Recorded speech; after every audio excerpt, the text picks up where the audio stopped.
Kamusta po muli mga kababayan? Nagbabalik po muli ang inyong katambay, si Katambay Manong po, para po magkomento po sa inyo. Samahan niyo po muli mga katambay at komentuhan po natin ang mga kaganapan nung nakaraang hearing po ng Quadcom about po dito sa sinasabing war on drugs ng dating Pangulong Duterte at kasama rin po dyan ang Pogo at kung ano-ano pa. At ang nakakalungkot lang po mga katambay, dalawang pulis, mga tambay. Isang Colonel, si Colonel Grijaldo po ay pinatawan po ng cite in contempt at ganun din po si General Wilkins po, ang retired PDEA chief po. At isa pong general ay pinatawan din po ng cite in contempt ng magigiting na mga representative o congressman ng Quadcom mga tambay. Pero bago po natin komentuhan, magandang araw po muna. Magandang umaga po, tanghali, hapon, gabi. Madaling araw po sa atin lahat. Kahit saan pong bansa o sulok ng mundo tayo naroon. Naway maingatan po tayo mga kababayan. Ito po, umpisahan na po natin mga tambay. Ang nangyari pong nakaraang pagdinig nila sa Quadcom. At napakatitindi po. Ibang klase na po ang mga mambabatas po natin ngayon. Mga resource person, kinukumbida dahil nga sinasabi nila ito ay parte ng kanilang trabaho, yung aid of legislation, pero ipakukulong ka naman mga tambay sa kabila ng gusto mong makakuha ng magandang batas, panukalang batas, pero yung kukumbidahin nating resource person hindi na makakauwi dahil matitindi po sila. Daig pa po nila ang isang pulis, prosecutor, piskal, at huwes, mga tambay, at judge, mga tambay, nakapagpapakulong. Ibang klase na po ngayon sa ating bansa. Mas matindi pa sa kapulisan ang mga congressman, mga tambay. Sa kapulisan po, pag wala kang kaso, hindi ka pwedeng ikulong ng 24 hours. Samantalang sa Quadcom, wala kang kaso, pwede kang makulong ng hindi bababa sa 1 linggo. Ibang klase. Ibang klase na po sa ating bansa. Pakinggan po natin ang kaganapan. Please relay to the Philippine National Police and the appropriate department where Colonel Grijaldo is an active member that the House Committee or the Quadcom has cited him in contempt. Therefore, ang kasunod po nito ay isang order na manggagaling sa committee ito to arrest Colonel Hector Grijaldo for violating the rules of procedure governing inquiries in aid of legislation of the House of Representatives. Dahil sa pag-snub sa ilang beses na imbitasyon, pinatawan na ng contempt ng House Quadruple Committee o Quadcom si dating Mandaluyong Police Chief Police Colonel Hector Grijaldo.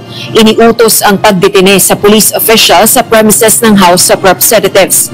Batay sa ulat ng medical doctors ng PNP General Hospital, kasalukuyang nakakonfine sa isang Pasig Health Facility si Police Colonel Grijaldo matapos sa mailalim sa shoulder surgery noong December 2. Si Taguig 2nd District Representative Pami Zamora ang naghain ng motion para patawan ng contempt si Police Colonel Grijaldo. Ito ay dahil hindi nito matanggap ang dahilan ni Police Colonel Grijaldo sa hindi pagsipot sa pagdinig. On my opinion, ma'am, no? So baka po meron pa siyang underlying medical condition. Baka po hindi pa siya nakiklear ng kanyang attending physician. I think we've given him, Colonel Hector Grijaldo, enough leeway. Sobrang bait na natin sa kanya, and I think it's the right time to make an appropriate motion. Sumasobra na siya. This is, I believe, his 4th time to skip the Quadcom, and pero sa Senate wala naman siyang rotator cuff syndrome.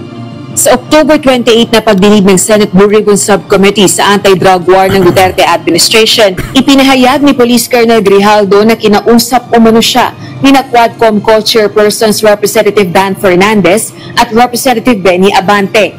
Inutusan umano siyang kumpirmahin ang reward system sa anti-drug war na ibinunyag ni dating Philippine Charity Sweepstakes Office General Manager Royina Garma, dating classmate nito sa Philippine National Police Academy. Nagsasagawa na ng investigasyon ng PNP Directorate for Investigation and Detective Management kay Police Colonel Grijaldo at naharap na rin ito sa administrative case na neglect of duty dahil sa hindi pagdalo sa mga pagdinig ng Kamara. Samantala, pinaaksyonan na ni House. Ibang klase po ang Kamara, no? Ibang klase, kahit po galing ka sa surgery, ay hindi po palalagpasin. Talagang sila po ang makapangyarihan dahil po sa kanilang rules.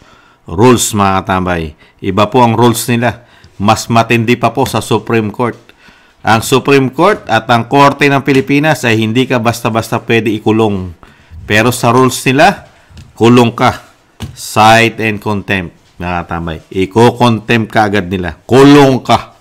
Ibang klase. Ito naman po ang ginawa naman po nila sa isang general. Ang nag-cite and contempt naman po ay isa pong miyembro po, dating miyembro ng NPA. At dati rin pong miyembro ng Alex Bongcayaw Brigades. Mga katambay, siya naman po. Dahil nung nakaraan po, isa naman pong convicted child abuse ang nag-contempt po sa isang attorney sa Chief of Staff ni BP Sara, si Attorney Zulaika Lopez. Ibang klase po sa Kongreso, no? Mga nagsasite in contempt, mga matitindi.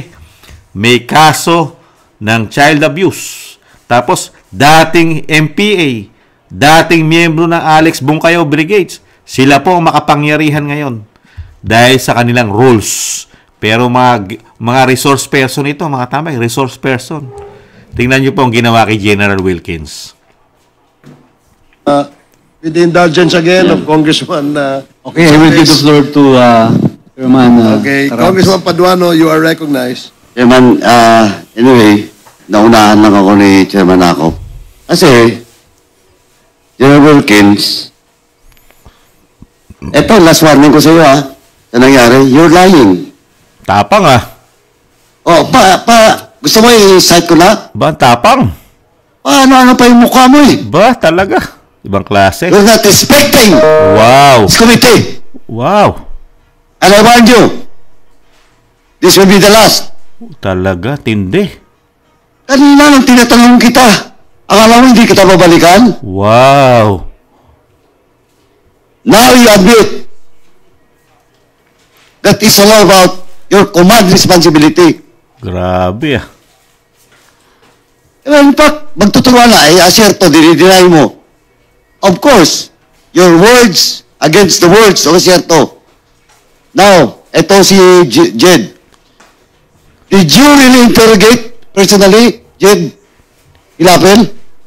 Yun nga, Mr. Chair, hindi ko kasi maalala na kinausap ko siya. Basta ang alam ko, nasa opisina siya, Mr. Chair. Ayun And na I tumayo. don't lie, Mr. Chair.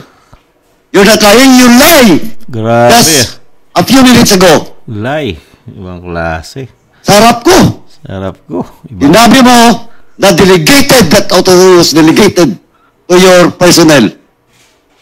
Ibang, Yes, Mr. Chair. Nung tinanong ka ni Chairman Akop, inamin mo. ibang klase. Question of command responsibility. Are you not lying? No, Mr. Chair. Also, Mr. Chairman, with that, I move to cite in contempt Grabe. General Wilkins. Pasensyahan po tayo dito. General Wilkins. In violation of Section C, Section 11, letter C, of our rules. Rules. You move, Grabe. Mr. Chairman. Grabe Pinagbigyan na kita. Tapang Yun pa ang sagot mo. There is a motion to cite in contempt Grabe. General Wilkins Villanueva for General. violating Section 11, paragraph C, refusal to answer relevant questions. Tatapang from na the committee. congressman. Grabe. This was duly seconded. Nakapagpapakulong na general. And, do I hear any objection?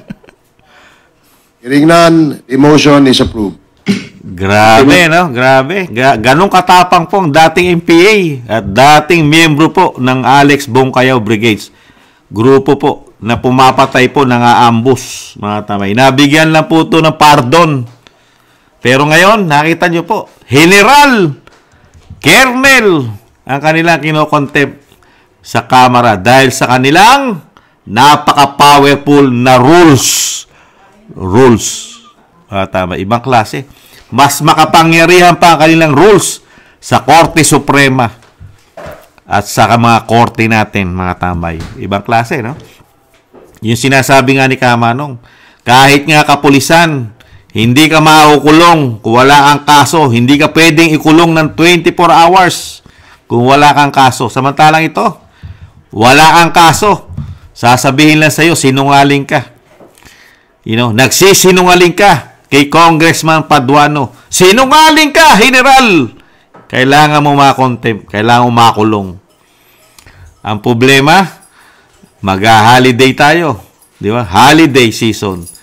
Magbe-break po ang Kongreso at Senado. Break. At ang balik po nila, kailan pa balik nila? February? Diba? February? O January? Diba? Ang tagal yan. Mga tambay. Pero inano naman po nila yan eh. Yung ipapataw po kay General Wilkins, pagkatapos na po, pagbalik na po ng session nila sa Kongreso, mga tambay. Pagkatapos na po ng break.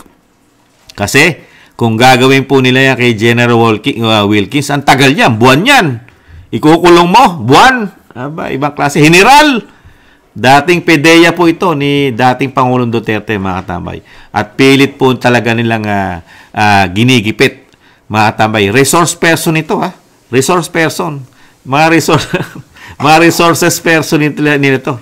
Na kinumbida po nila ito. Dahil nga po doon sa kailangan po nilang gumawa po ng batas, mga tambay. Parte po ito ng kanilang pagkukumbida sa mga resource person. Kasi nga, gusto nilang makagawa ng batas, katulad po sa sinasabing war on drugs, mga katambay, at yung sinasabi sa POGO.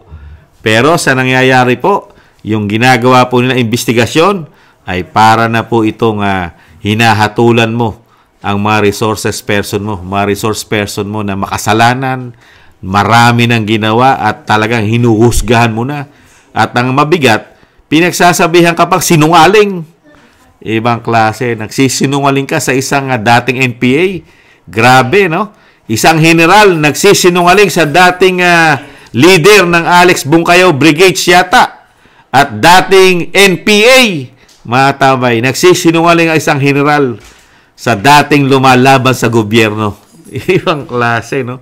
Ang tanong kaya natin, malapit na po halalan. Sa tingin nyo, mananalo ito?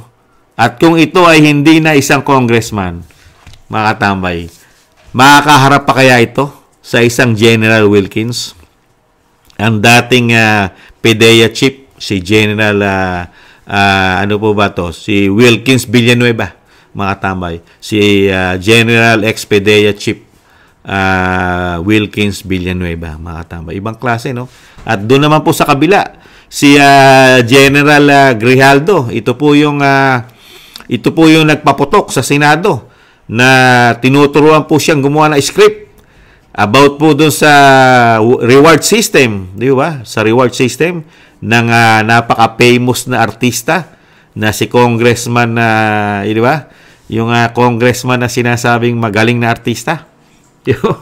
At si magaling na pastor, di ba? Si Pastor Abante, di ba?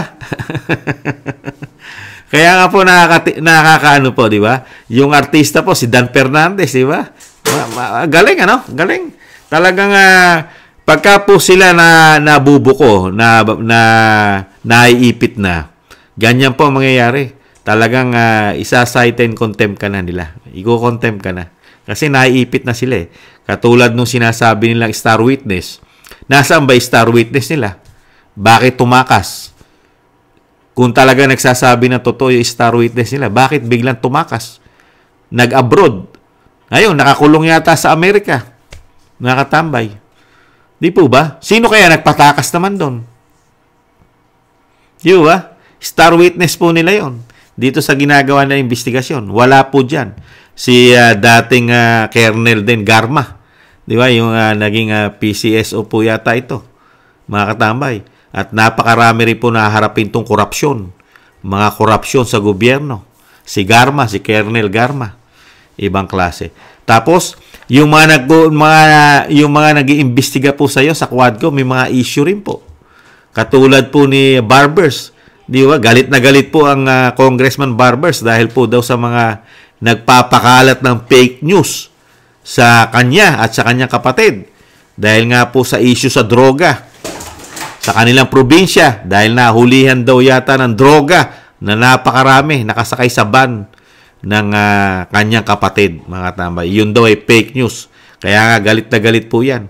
At sinasabihan din po ang mga vlogger na nagpe-fake news daw po sa Quadcom. Kaya kumuha po ng suporta sa NBI para po makasuhan din ng mga vlogger, mga katambay. Ibang klase po. Yan po ang mga kredibilidad, ang credibility ng mga nasa Quadcom, mga katambay. Talagang pagkakatiwalaan ng taong bayan. Katiwa-tiwala po ang kanilang mga investigasyon. Ngayon lang nakakita si Kamanong ng isang damukal na contempt, mga katambay. Isang damukal na contempt ang nangyayari sa ating Kongreso sa House of Representatives. Kahit tatapang, ubod ng tatapang. Di ba? Pero pagdating sa isang dating Pangulong Duterte, bakit kaya hindi nila sinight and contempt ang dating Pangulong Duterte? Halos lahat po nagsalita dyan. Di ba? Bakit kaya?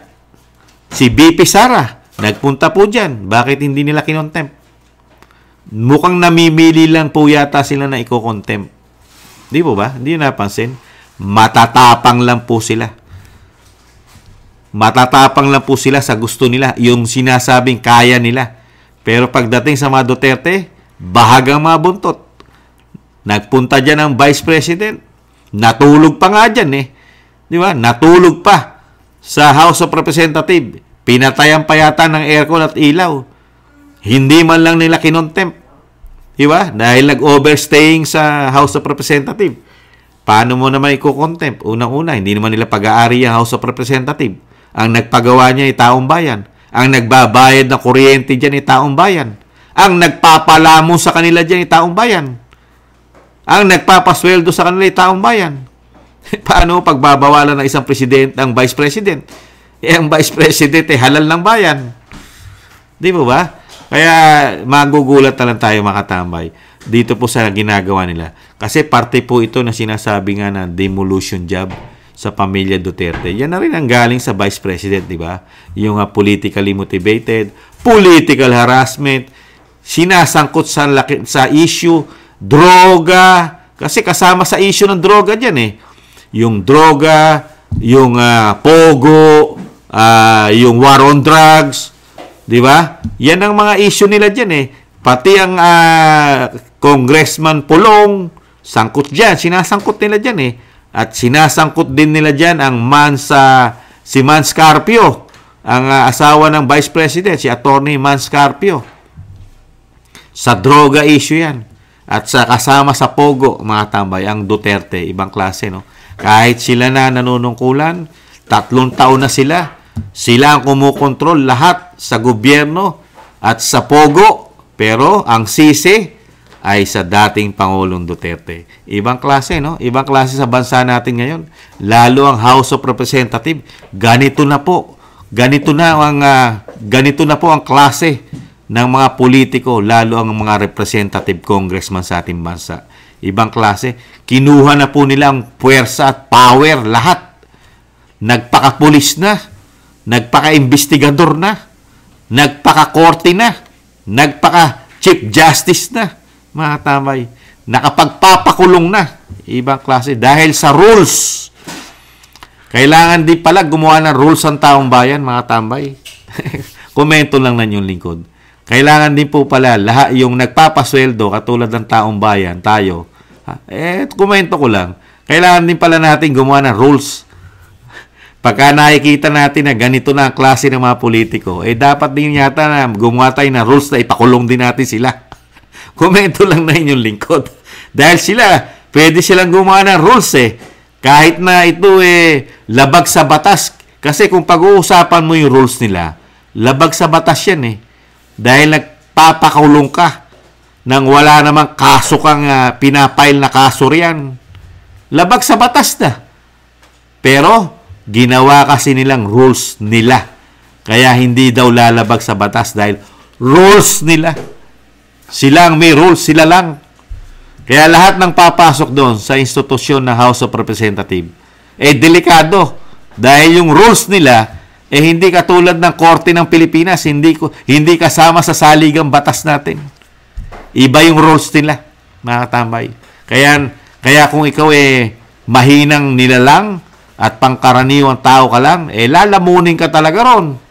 Kasi nakita natin general, colonel, kahit may karamdaman na isang colonel, kahit nagpa-surgery, pero walang valid po sa kanila yon. Hindi reason sa ating House of Representatives o dito sa Quadcom Committee.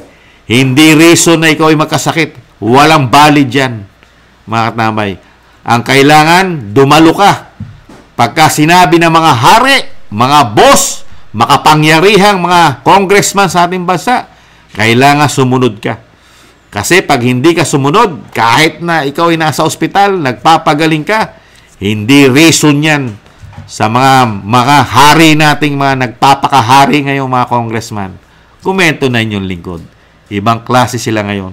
Ngayon lang nakakita si Kamanong na mga congressman na ang tingin nila sa sarili nila ay para silang mga hari at nagjojos-josan sa kamara. At alam nila na nagsisinungaling ka. Nababasa ang isip mo, mga katambay. Ibang klase. Ngayon lang nakakita si Kamanong. Ang napaka-powerful ngayon sa kamara. Isa, convicted ng child abuse. Isa, dating NPA at dating miyembro ng Alex Bongkayaw Brigades. Ibang klase, no? Tapos nandiyan pa, may pastor, may artista. Karamihan po hindi abogado. Pero nagpapakulong po ng mga abogado. Nagpapakulong ng mga general. Ibang klase. Matitindi na po, mga katambay. Ganyan po ang meron tayo sa bagong Pilipinas. Biglang-bigla, no? Samantalang nung panahon ni dating Pangulong Duterte, hindi ka makakita ng ganyang klase na congressman. Walang ganyan. Walang ganyang kababastos. Mga walang respeto, walang galang sa kanilang mga kinukumbida na resource person. Kinukumbida mo para doon sa sinasabi mo nga makakuha ka ng karagdagang impormasyon para sa mga babalangkasin at gagawin yung batas. Ibang klase kayo. Kahanga-hanga kayo. Dapat kayong hindi na mawala, mga katamay. Iboto natin muli itong mga ganitong klaseng congressman, mga katamay. Iboto natin. At ang ating bansa ay talagang dadalin po sa hindi kahiya-hiya. Hindi po kahiya-hiya ang ating bansa. Pagka meron tayong mga klase na ganitong mga congressman, hindi po tayo kahiya-hiya sa ibang bansa. Talagang tayo ay maiyaangat natin ang ating kongreso sa ibang bansa. Napakatindi po. Dahil package deal na po. Ang ating kongreso ay isang package deal. Gumagawa ka na ng batas, pwede ka pa rin magpakulong, mga tambay. Ibang klase po. Kaya package deal. Paggawa mo ng batas, ikaw na rin ang lilitis sa mga resource person mo, mga kababayan. Pwede na nila ipakulong. Sino pa kaya dadalo dyan? Sa tingin nyo, dadalo pa? Ibang klase. Kahit siguro si Kamanong, baka hindi na dumalo. Dahil kukumbidahin ka, hindi ka na makakauwi.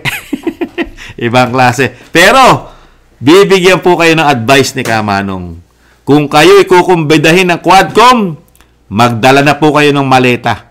Magdala na po kayo ng luggage, bagahe. Kumpletuhin nyo na po, mga katambay. Magdala na po kayo ng mga pangpalit ng damit, kumot, kulambo, unan, at magdala rin po kayo ng maraming stock na katol. Baka mapatayan tayo ng kuryente at malamok.